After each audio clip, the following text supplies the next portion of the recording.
Good morning. Andito kami ngayon sa Well Run, Dubai, dito sa may Albarari. Pakita nyo yung yung idol natin. Grabe. So sila guys yung nakasama ko dito sa 10 kilometers dyan dito sa Well Run Albarari. So may nakasama ko dito na nag-champion siya sa Oasis na run natin. Tapos grabe ang bilis niya, 10 kilometers, babae lang yan ha. Grabe. Talo-talo pa kami mga lalaki. Hindi, lalaki to dati. Lalaki lang. Lalaki yun.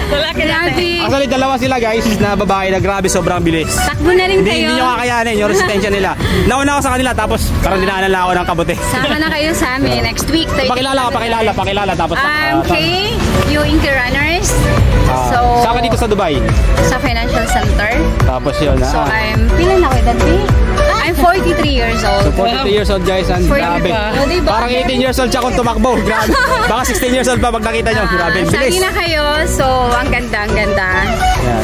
Masaya. Then, iba pag race, yung momentum mo talaga. Baka nanalo kayo doon.